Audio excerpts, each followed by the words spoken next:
tenho um prazer renovado. Eu acho que quando me convidam no ano seguinte para voltar aqui, eu tenho uma nova responsabilidade. Eu sei que tem muita gente que se reprova no curso para voltar o ano que vem. A responsabilidade de quem vem aqui no ano seguinte, como este agora que eu faço, é mostrar uma novidade sobre isto aqui que nós apresentamos o ano passado pela primeira vez. Eu quero registrar, entre os meus agradecimentos aqui, a todos que estão aqui, todos que estão em casa também, assistindo por videoconferência, a honrosa presença da nossa deputada Alice Tambordelli, que vai nos apresentar também uma plataforma sobre política, sobre a vida dela profissional, está aqui.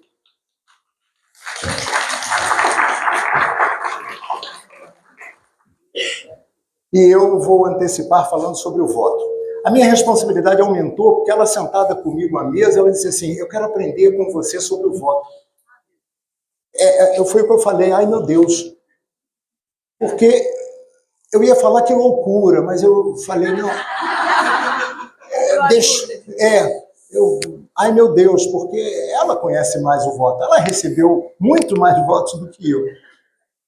Mas o assunto que nós vamos falar, o valor do voto, de forma metafórica, o valor do voto é um valor simbólico. É um valor que a gente empresta algumas vezes, de 2 em 2 anos, para outros de 4 em 4 anos, quando vai lá e deposita, ou então quando aperta, né? No nosso subcontinente sul-americano, é exatamente por conta de um voto, ou por conta de alguns votos, ou por conta de milhares de votos, ou por conta de milhões de votos. O Brasil foi o primeiro país no continente americano a votar. Então nós podíamos, por conta daquela data, em 1532, já estarmos dando aula de voto para o mundo. Será que nós aprendemos a votar? Será que nós sabemos votar? Nós temos a votação dentro de nós como um ato brasileiro, consciente, ético de cidadão? Essas perguntas podem ter várias respostas. Nós vamos falar sobre conceitos, vamos falar do valor do voto, vamos falar de alguma coisa que a gente já sabe, mas algumas outras que a gente deverá saber hoje. Esse é um grande bate-papo, é uma grande renovação, é uma grande atualização. A nossa diferença é que eu tive mais tempo de pesquisar sobre isso do que os senhores. Daí eu estar aqui em pé e os senhores aí. Mas se fosse o contrário, eu estaria sentado aí. Porque o que eu venho trazer aqui é uma pesquisa longa de algum tempo que traz sobre o valor do voto.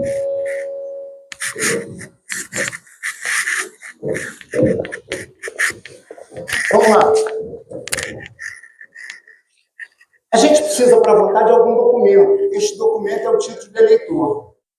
O título de eleitor, ele teve, desde a época do Império, uma formatação. Em 1881, a Lei Saraiva instituiu o título de eleitor. E, nas eleições diretas, esse título não tinha foto. Há uma evolução do título de eleitor. Uma grande parte dos senhores teve este título de eleitor. Eu também tive. Em 1932, o título passou a ter foto. Teve o voto feminino. Em 56, a foto tornou-se obrigatória. Em 86, foi definido um novo modelo. Em 20, o e-título. O título pelo celular. O que é o voto? O voto nada mais é do que um papelzinho ou um clique que a gente dá em uma máquina que representa alguma coisa.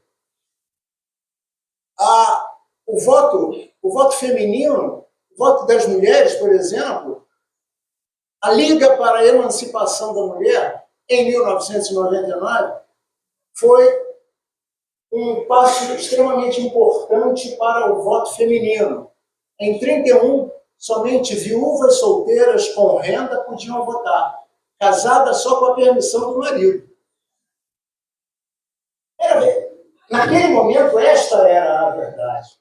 Em 32, todas acima de 21, sem distinção de gênero, mas ainda acima de 21. Em 33, apesar da expressiva votação, mais de 30 mil votos, Berta Lutz, ativista feminina, bióloga, educadora, diplomata e política brasileira, filha de Adolf Lutz, cientista e pioneiro na medicina tropical, febre amarela, ele foi praticamente o pioneiro nos estudos para a febre amarela.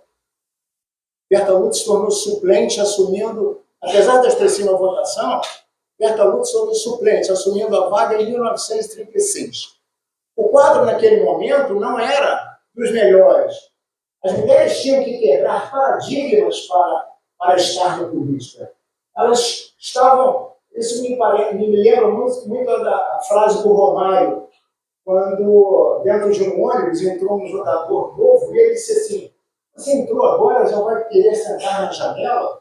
E é mais ou menos isso. Nós estamos aqui em 1933, 34. Nós já tínhamos aqui a primeira deputada. Começaram a votar agora, já estavam sentando na janela. E o quadro era esse. Um quadro totalmente masculino, né? E ela ali, fazendo a que ela cabia. O que é o voto? É uma transferência de parte do poder pessoal de cada um para alguém que vai decidir por você na esfera política. Essa transferência é uma transferência pessoal e temporária, porque aquilo vale durante o período em que ele estiver, aquele voto estiver em vigor, ou seja, o período a que ele se candidatou. Ele pode se recandidatar, mas caberá a cada um votar outra vez nele ou não, para que nessa transferência de poder ele se reeleja. Votar em está ligado a incentivos compensatórios recíprocos. Este é um livro do Marcos Figueiredo, onde eu tirei tudo isso. O nosso voto é facultativo ou obrigatório? É facultativo para os analfabetos, cidadãos com 16 e 17, mais de 70. Obrigatório para o resto da população. Presos com condenação transitada em julgado não votam. Os presos provisórios, que não possuem sentença criminal, podem votar. A decisão do voto. Cada voto no Brasil vale aproximadamente isto aqui, ó. Perto de nada, né? Perto de zero, né? Perto de zero. Esta conta não é qualquer máquina de calcular que consegue fazer. Você tem que pegar e dividir pelo eleitorado, que é de 120 e poucos milhões. Aí dá esse resultado. Então, é um primeiro incentivo para se não votar. Não, meu voto vale aquilo ali? Não vou lá fazer o quê? Para cada voto em branco, nulo ou abstenção, maior é o valor de cada voto válido. Como é que é, Raposo? Para cada voto branco, abstenção ou nulo, está dizendo que o voto válido tem o maior valor? Vamos imaginar aqui esse condomínio com 10 andares, um por andar, e cada condômino vai fazer na reunião de síndico a votação para o síndico. Cada condômino pode votar uma vez. São 10 condôminos, são 10 votos. 4 não descem. Não vou descer. Eu vou ver a novela da Globo. Não, vamos fazer coisa melhor. Bom, qualquer outra coisa. O programa eleitoral, uma coisa melhor. Vamos ver o programa eleitoral e não vamos descer. Então, 6 vão descer. 6 vão descer. Um desses 6, não vou votar não, porque eu sei que votar, meu amigo, se eu não votar no meu amigo do 104, sempre o primeiro lugar, ele depois quando eu me contar com ele na piscina, ele não vai gostar. Eu não vou votar. 5 vão votar. 5 vão votar. 3 vão votar no candidato de terceiro andar. O cara do terceiro andar se candidatou, ele vai ganhar 3 votos. E 2 vão votar no cara do sétimo andar. Aberto, 3 votos, o síndico será o cara do terceiro andar. Ele recebeu 3 votos. Só que aquele voto, aqueles 3 votos, representaram 10. Então, para cada extensão do inimigo, o voto válido tem maior valor na hora da contagem. Simples assim. Simples assim. O brasileiro, às vezes, não tem isto em conta. Por que as pessoas votam? Segundo ainda o Marcos Figueiredo, a sociedade se divide em 3 grupos de eleitores: assíduos, periféricos, não eleitores ou alienados. Os assíduos são os motivados, eles gostam de votar. Eles entendem que aquilo ali é um papel de cidadão, de brasileiro. E ele é brasileiro e gosta de ser brasileiro. Não faça por onde. Você quer o seu país melhor? Faça a sua parte. É uma frase do Barroso, eu como da Marinha sempre lembro dessa frase. Batalha de 1865, da Guerra do Paraguai. O Barroso disse no momento em que estávamos virando a guerra, né? Nós começamos no momento em que estávamos na desvantagem, e aí, de repente, começamos a tomar uma vantagem ali dentro da batalha. E ele issa os sinais de Barroso. E o primeiro sinal é: o Brasil espera que cada um cumpra o seu dever.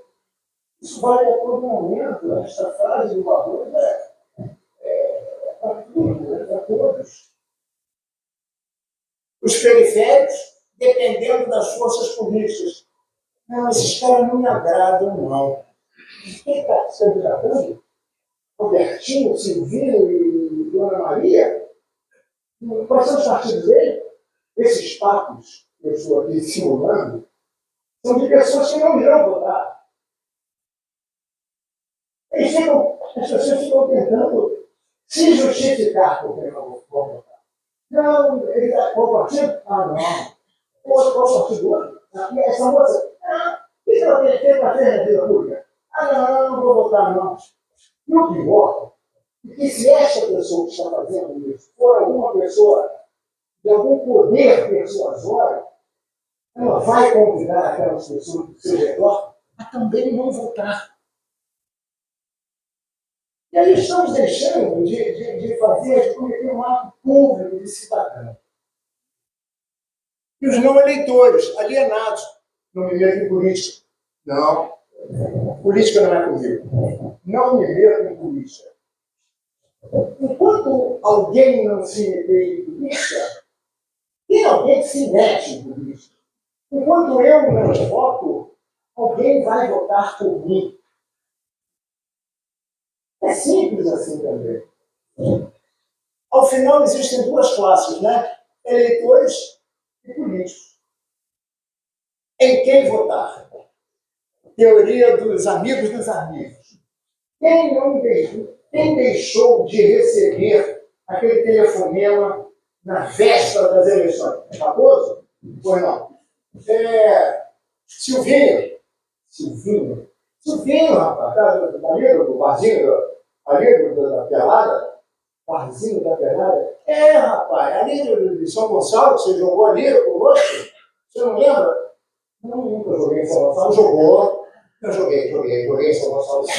Diga lá, Silvinho. Não, rapaz, você tem candidato? Bom, já sei que não tem. Olha só, Roberto Carlos, meu cunhado não, é um primo distante do meu cunhado. Na realidade, eu não conheço ele, mas é um candidato excepcional. Como é um candidato excepcional se o cara não conhece? Nós pediram a ele para ele ligar. E ele liga. Então, cabe ao Raposo, olha só, eu já tenho um candidato. Porque aí eu posso também dizer, vou votar nele, mas ele não mentiu.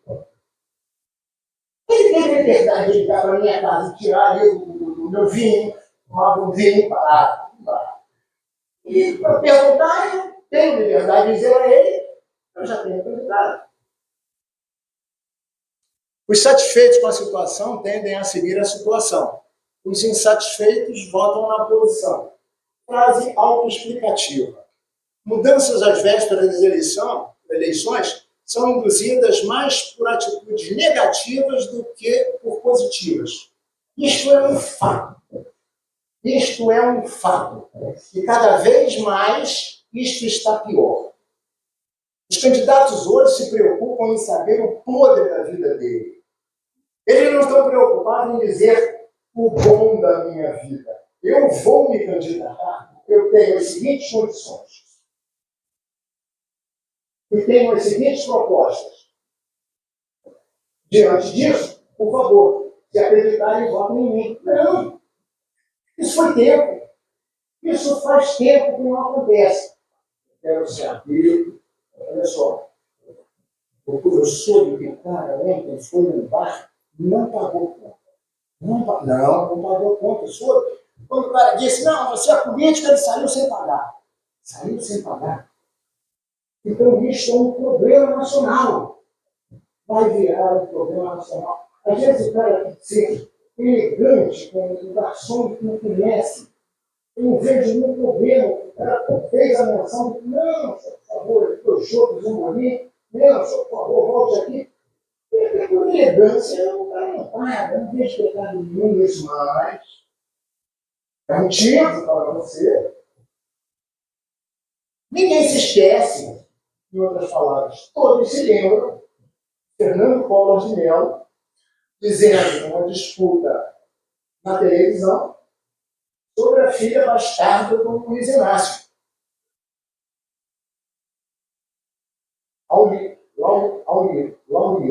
Laureano. Tá certo? Laureano? Luriano, obrigado. Luriano, é isso. Rapaz, o Lula estava aqui, ó, estava abaixo um pouquinho, mas ele estava subindo. Fez assim. Lula e o ministro da Saúde concorreu com ele. Serra, obrigado. O Serra, no primeiro turno, o Serra deu uma subida e encostou no Lula, no primeiro turno. O Lula chamou seu time de campanha e disse: nós temos que acabar com esse cara. Nós temos que fazer alguma coisa com esse caminho. Começaram a lardear que o Serra iria privatizar a Petrobras. Serra jamais disse isso. Nunca disse isso. Pensaram. Se os senhores forem olhar o número de votos no primeiro turno do Serra, onde tinha uma penca de candidatos, o Serra recebe 37 milhões de votos. No segundo turno, concorrendo apenas com o Lula, ele recebe 34 milhões. Eram dois candidatos. Como assim? Como assim? Quem votou nele no primeiro turno já não votou no segundo? As mudanças às vésperas das eleições, com esses fatos negativos, derrubam. Perdão? Fake news. Fake news. Hoje as fake news, nós estamos diante de um novo panorama. Né? As fake news hoje são utilizadas por alguém ditas de forma lícita. Só quem diz isso é o próprio candidato. E não é uma forma lícita. Fake news não é. A palavra, em tradução chula, é mentira. Né? Então, no final, seu voto é ao mesmo tempo inútil e decisivo. Porque nós temos um candidato aqui, vizinho, estava sonhando por votos. Não recebeu. Sistema eleitoral. Senhoras e senhores, eu não pretendo, nem tenho tempo de falarmos de forma aprofundada sobre o sistema eleitoral, sobre tudo. A gente vai fazer um panorama. Sistema eleitoral. Nós temos dois sistemas eleitorais. Um é o majoritário, o outro é o proporcional. O majoritário é o mais votado, ou seja, 50% dos votos válidos mais um, ou no segundo turno. Ele estará eleito. É eleito mesmo sem conquistar os 50% dos votos totais. Votos totais aqui, entendam os senhores, como o número de eleitores daquele momento. Esses são os votos totais. Só que, desse número de eleitores, nem todos vão lá votar. Eles fazem, esses que não vão são as abstenções. Esses que vão votar, podem votar nulo ou branco.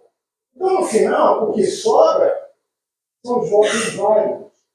Esses votos válidos, 50% mais um, ele estará eleito. Cargo do Executivo, presidente, governador, senador e prefeito com cidades de mais de 200 mil habitantes. O sistema proporcional, com lista aberta. Pode votar no partido ou no candidato. O sistema destina-se aos partidos e às coligações, uma quantidade de vagas proporcional às suas votações. Em outras palavras, o partido ou o candidato que tiver mais votos, por conta do coeficiente eleitoral, que nós vamos falar já, ele puxa mais candidatos. A Constituição diz lá, a Câmara dos Deputados compõe-se de representantes do povo eleitos pelo sistema proporcional em cada estado, em cada território e no Distrito Federal. Mínimo 8, máximo de 70. Somente os votos válidos. Quem vai subir as vagas. O sistema proporcional está aqui. Então, nós vamos mostrar rapidamente como é que é a distribuição de vagas dentro desse sistema eleitoral. Nesse caso hipotético aqui, nós temos dois partidos, A e B, uma coligação C, disputando 9 cadeiras na Câmara.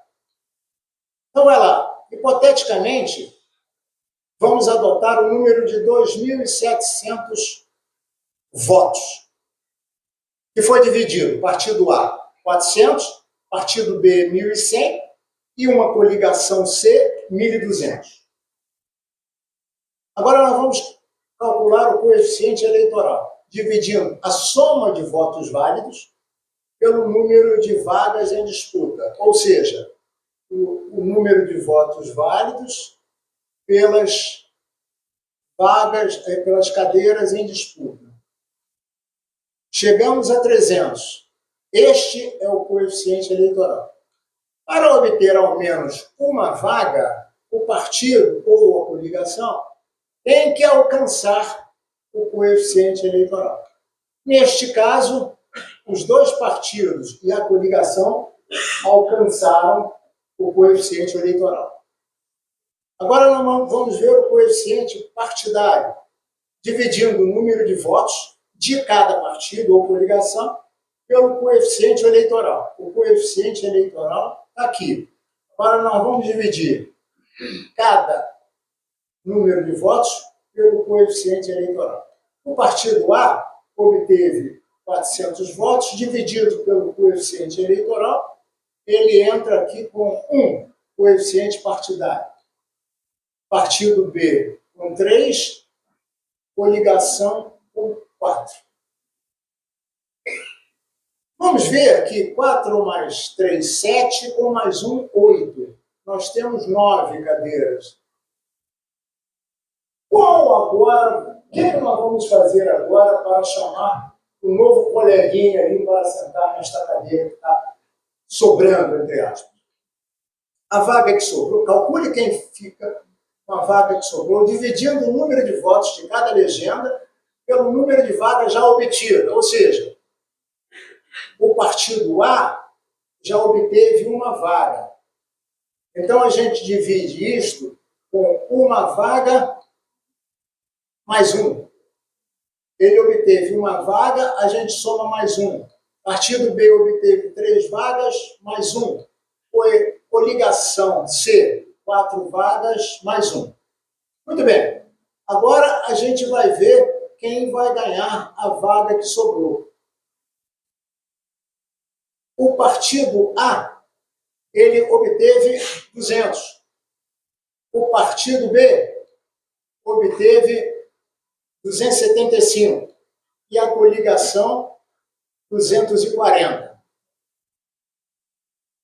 O partido A fica uma vaga. O partido B, que obteve o maior número, ganha uma vaga, ele estava com 3, ele ganha mais uma vaga. E a coligação C continua com a 4ª vaga. Eu explicando isso aqui para todos os amigos, numa temperatura de 25 graus, sentados numa cadeira relativamente confortável, um silêncio, para tomar um cafezinho, não é difícil de entender.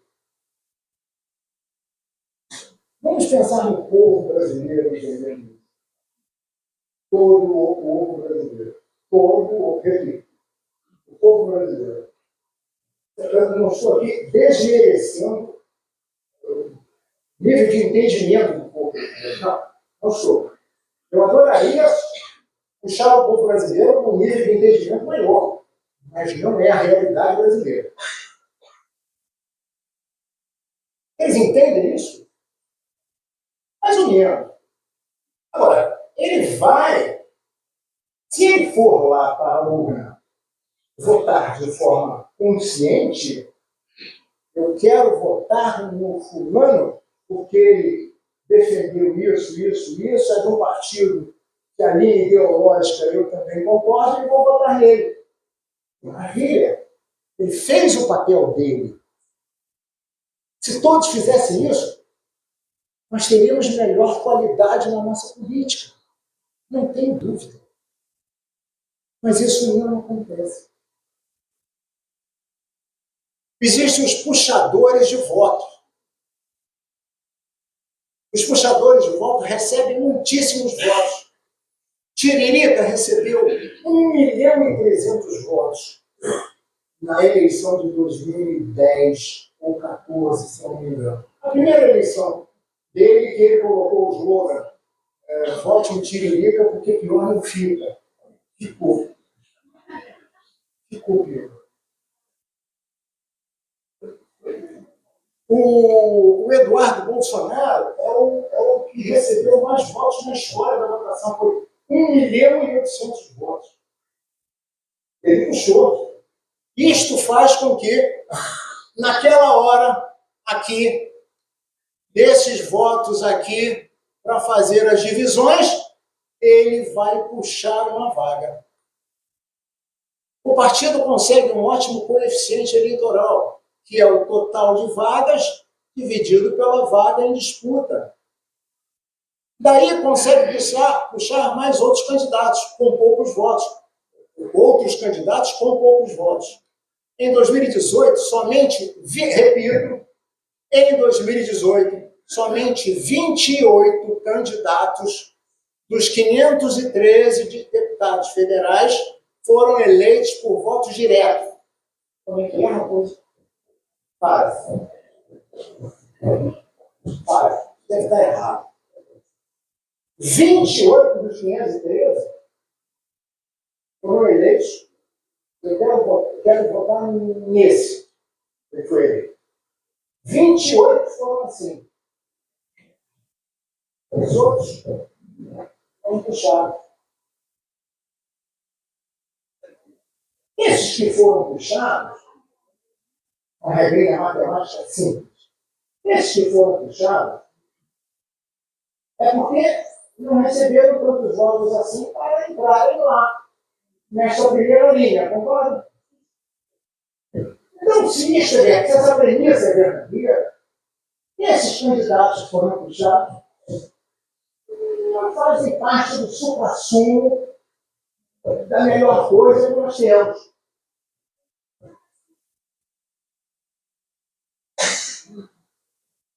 Se quer subir, você me ajuda também.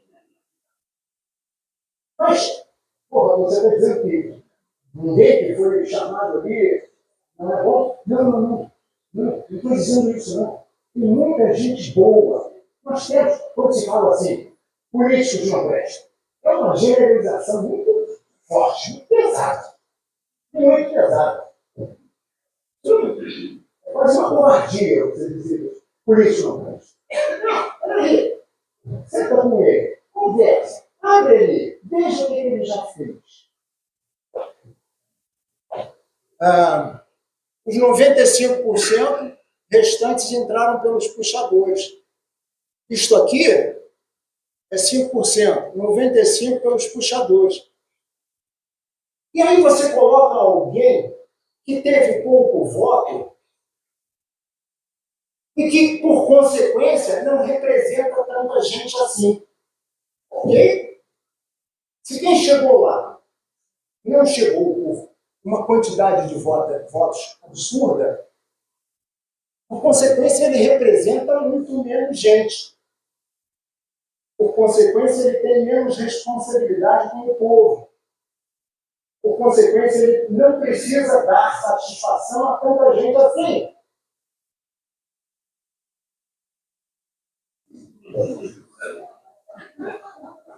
É o caso do Botafogo. Quando ele esteve lá, com o presidente da Câmara,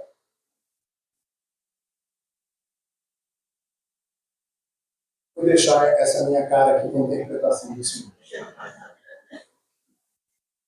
O número de eleitos influencia na distribuição do fundo partidário. De eleitos, não de eleitores, ok? Quanto mais eleitos dentro de um partido, mais o fundo partidário e o fundo eleitoral são maiores. Neste momento, nós temos um fundo eleitoral em torno de 4,9 bilhões. Eu escrevi um artigo, foi publicado, essas coisas, eu escrevo algumas coisas, não são todas publicadas. Algumas são. Eu dizia lá, esse dinheiro podia ir para outro destino. Eu perguntei pessoalmente a ele. Ele me respondeu, este é o preço da democracia. Com isso, os políticos se perpetuam no poder e há incentivos para a criação de novos partidos. Quanto mais partidos, mais fundo eleitoral, mais fundo partidário. Neste momento, nós temos no TSE 32 partidos, 16 em formação. Pode ser que quando a gente acabe aqui a aula, tenha 33 e 15 em formação. São 32 ideologias políticas desses 32 partidos? Duvido. Duvido. Não tem. É muito curioso a gente abrir, faço isso, né? Abrir ali a ideologia, o que eles defendem, cada partido. Gente, é um corte-cola. O cara que quer abrir um partido, ele quer. Vamos ver um partido bonitinho aí que não está comprometido. Ah, esse aí, tudo bem. Abre aí para ver o que eles querem. Ele só tira essa palavra, bota aqui, bota na inteligência, chat GPT. Olha isso aí. Pega, joga no chat GPT, 3.5 é de graça. Eu quero ver isso aqui com outras palavras. Ele vai trazer, ele vai botar aqui com outras palavras, vai fazer uma paráfrase, né? Eu acho que essa palavra é paráfrase, tudo aqui. Então não existem 32 partidos com ideologias de 32. Com 32 ideologias, né?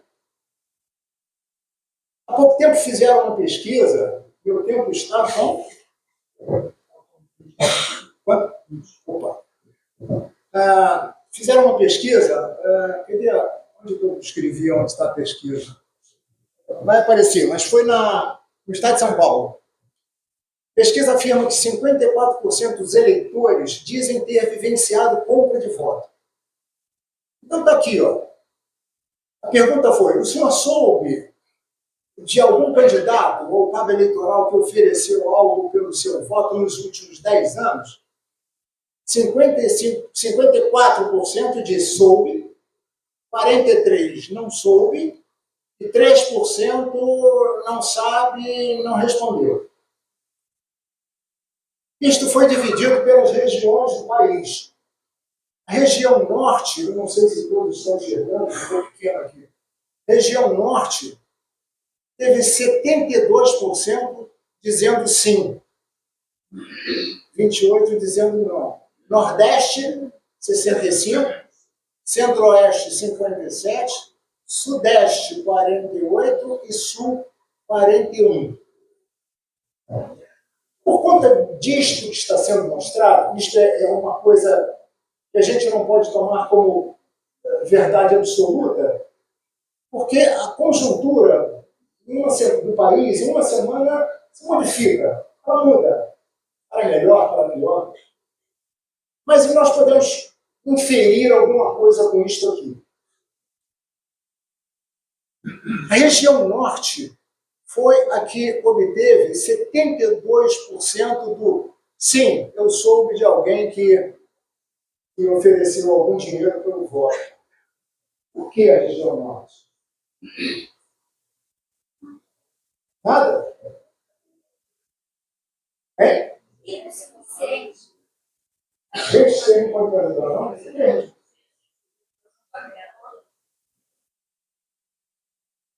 Nível de alfabetização, nível cultural, nível de sabedoria, conhecimento, estudo, infelizmente, lá é menor. Infelizmente. O Sul e o Sudeste são maiores. Mas então, está querendo dizer que quanto mais o nível de conhecimento, o nível social, mais distante do nível de analfabetismo, isto ia diretamente proporcional? Sim. Isto aqui está dizendo isso. Repito, daqui a uma semana isso pode não valer mais. Daqui a um mês, daqui a um ano.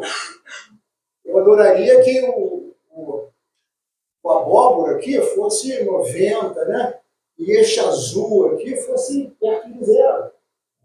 Mas essa é uma pesquisa. E nessa pesquisa também fizeram uma outra coisa. Quanto pagam pelo seu voto? E, dado que disseram que teve gente que diz que sim, então deve ter valor esse voto. E foram atrás fazer pesquisa. O levantamento promovido pelo Instituto Não Aceito Corrupção buscou mapear o preço médio do voto por região.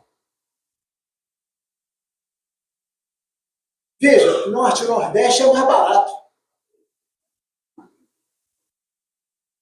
Aí, Sudeste, que podia ser mais caro, não é tão mais caro aqui não. Aí já tem um jeitinho, né? É o carioca. Aí, quanto é? 140, eu pago 139. 140 e o Sul 142. Meus amigos, repito, este quadro, daqui a algum tempo, será outro. 25 de junho, 25 de junho, ou seja, um pouco mais de um mês, não é? Um pouco mais de 30 dias atrás, 25 de junho de 24, Estado de São Paulo. Então, a gente pode concluir, a compra de votos é uma realidade. Pelo que, repito, pelo que está aqui, eu quando comandei uma unidade, eu fui dito ali, eu sou oficial da Marinha, eu comandei uma unidade, mais de uma. Eu me lembro de uma das vezes, de um candidato que era um cara que jogava futebol comigo, e o irmão dele era candidato. Ele disse, pô, vamos fazer um futebol lá dentro da sua unidade. Vamos. Aí eu levo o meu irmão e aí ele faz um proselitismo ali e tal, de repente ele faz um churrasco. Não. Acabou o futebol, não sei futebol nunca. Então, eu não posso dizer que quiseram comprar o meu voto, mas de forma indireta, se queria era isso. Não. Acabou o futebol, não tem futebol nenhum. O cara, não, meu irmão joga bem.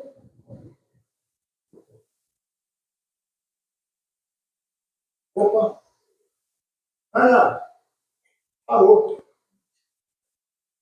Obrigado. Quanto custa o seu voto, né? Na eleição presidencial de 22, o governo gastou isso aqui, ó, 5,7 bilhões, de acordo com o TSE. Com base nisso, em torno de 123 milhões votaram. O custo médio de cada voto é este aqui, ó. Opa, Raposo, agora eu estou percebendo que o meu voto, embora valha 0,0000000, ele tem um valor. Ele tem um valor monetário grande. R$ 46. A gente, quando vê isso, dá vontade, rapidamente, cada um dos senhores deve fazer uma conta assim, rápida. 5,7 bilhões, só dá para ver quanta coisa. Mas eu não estou querendo, porque a ausência disto aqui é a autocracia, é tudo distante de uma democracia que nós queremos que aconteça. Ana, acabou a pilha aqui.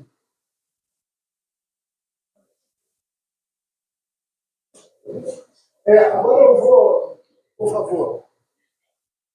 Algumas curiosidades sobre as pesquisas eleitorais. Sobre as pesquisas eleitorais. Nós estamos falando agora de institutos de pesquisa que fazem pesquisas eleitorais encomendadas pelo candidato A, B, C, ou às vezes de forma independente. Porque existe isso. Existem institutos de pesquisa que, por terem as ferramentas e o estudo competente, entre aspas, esse competente, para fazer esses estudos, eles fazem o estudo, o candidato B saiu na frente. Eu vou vender isso para o candidato B. E deverá aceitar esse estudo. O candidato B. Foi. O candidato C não. Mas se o candidato C também estiver esperto, não, essa pesquisa aqui. Eu quero. Eu pago, deixa comigo. Você não vai vender para o candidato B. Ah, é? Não, o candidato B já iria pagar e paga mais. Então, não? Vamos lá.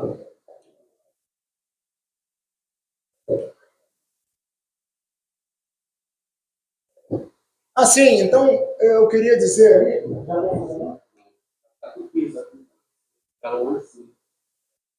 A setinha aparece, pelo menos? Então tá. Então, opa, já foi embora? Espaço.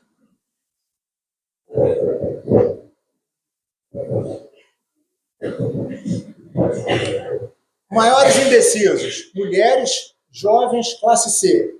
Não é Raposo que está falando isso, não. Isso é pesquisa que mostra. Não. Vamos combinar de você agora participar. Olha para mim o tempo todo.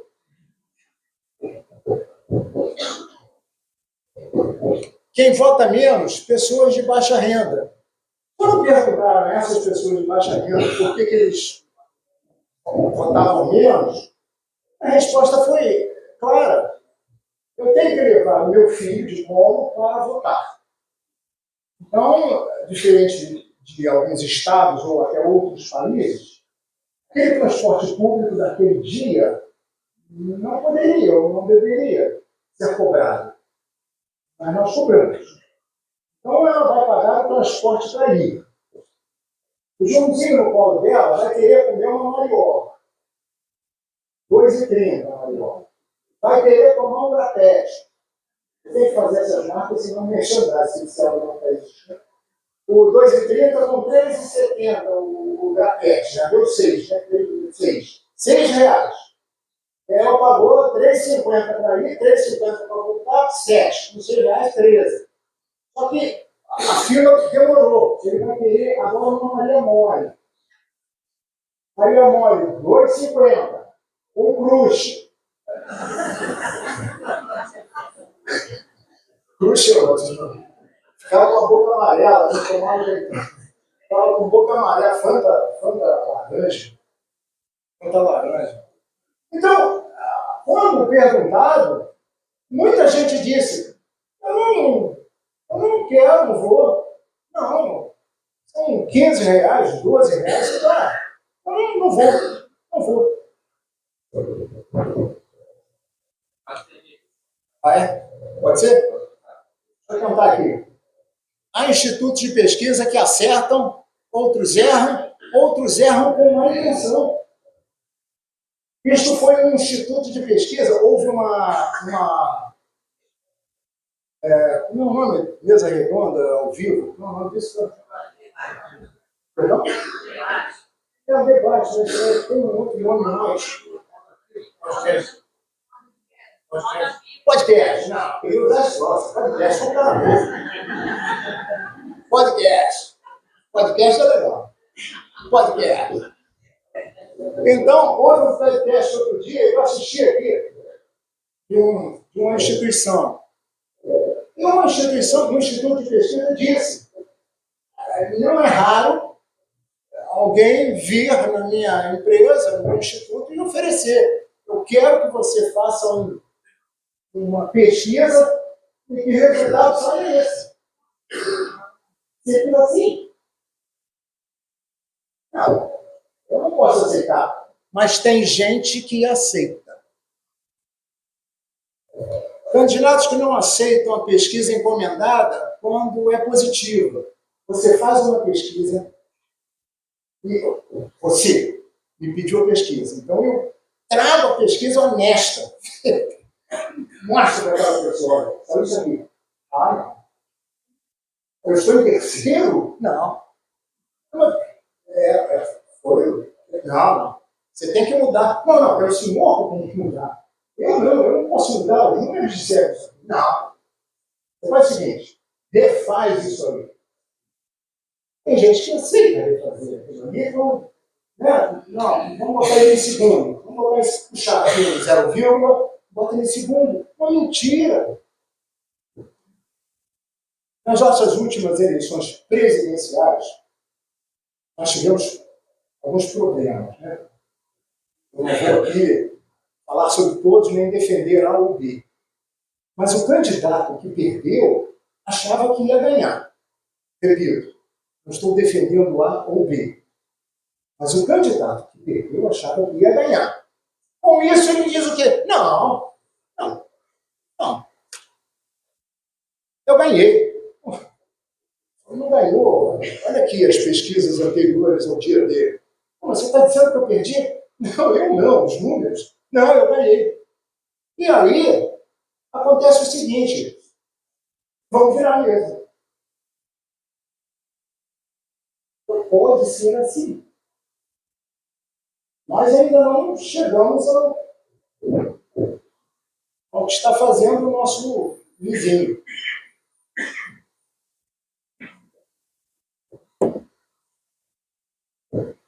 Candidatos que não aceitam a pesquisa encomendada quando não é positiva. Quando é positiva, você olha pesquisa extraordinária. Não, o senhor está precisando. Eu não tenho dúvida. Eduardo Paz vai ganhar no Rio de Janeiro. Um fato que eu estou dizendo aqui, antecipando. Eu vou votar nele? Provavelmente não. Então eu tenho que dizer por que eu estou dizendo isso e dizer que eu provavelmente não irei votar nele. Mas o voto é secreto, né? Então eu estou aqui falando do lado. Ele tem uma rede de comunicações com ele. Ele não vai perder. Ele não vai perder. A todo momento ele recebe, quase diariamente, ele recebe informações dizendo, olha, na Rocinha, As mulheres entre 30 e 45 não estão gostando do que o senhor está fazendo, não. Vacina mulher de 30 e 45. Chat GPT. Vacina mulher de 30 e 45. Estão precisando de quê? Posto de saúde, posto de ônibus e fique. E o cabeleireiro. Vamos botar isso lá? Simples assim. Então, quem faz isso não perde. Esta máquina está com ele. Me cobrem depois das eleições, se eu estou falando verdade ou não. Existem as pesquisas espontânea e a estimulada. A espontânea é aquela que eu pergunto ao candidato o seguinte: em quem o senhor vai votar? Não mostra nenhuma lista. Em quem eu vou votar? Poxa, o meu nome mesmo? Aquela moça.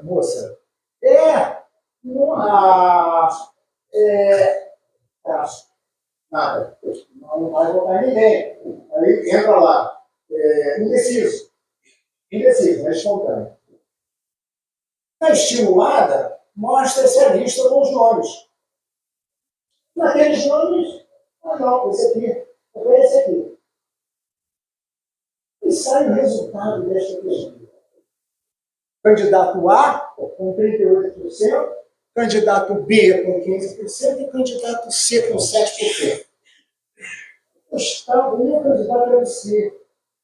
Gosto dele, estudou comigo, ele tem princípios éticos interessantes, o cara é um trabalhador sério. Eu queria votar no C. Se o candidato A obteve 38, o candidato C está com pouca chance, eu vou usar o que se chama de voto útil. Eu vou votar no B. Porque o A eu não quero que chegue. Ele não é meu candidato, mas eu detestaria que ele chegasse. Então eu vou votar no B. Ele deixa de votar no candidato dele C para votar no B. Isso por conta de uma pesquisa. Mas nós vimos que há pesquisas e pesquisas. E por conta de uma pesquisa, que eu não estou aqui nominando de crédula ou não, ele deixou de votar no candidato dele. Isso é utilizado pela mídia. A mídia traz isso, e você vai ter que fazer isso, ou vai ter vírgula. Isto é normal que aconteça. A estatística diz que isto acontece muito. Portanto, a pesquisa influencia o seu voto. A conclusão deste slide aí é essa, ok? A pesquisa influencia o seu voto. Nós vamos, nas próximas eleições a presidente, completar 10 eleições, 10 eleições para eleições diretas. Nesta eleição daqui, que nós, digamos, entre aspas, não estávamos acostumados mais a votar de forma direta, 10, 5, então vamos embora. Então, nós vamos falar só da última eleição. Esses são os candidatos.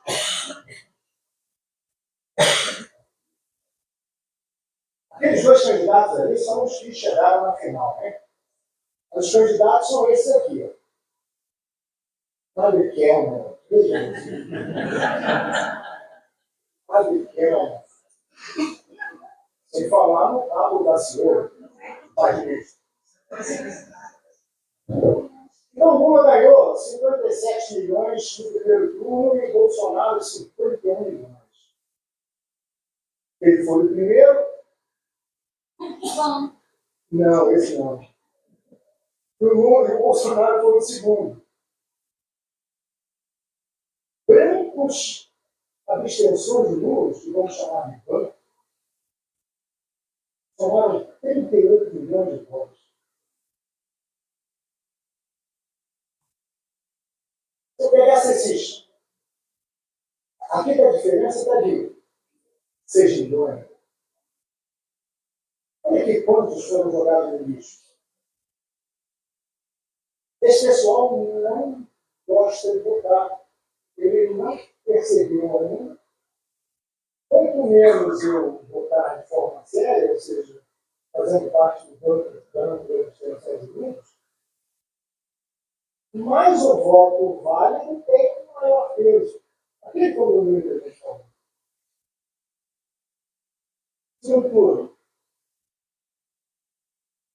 50 contra 49. Olha aqui. Veja isso. O banco tem 37 milhões.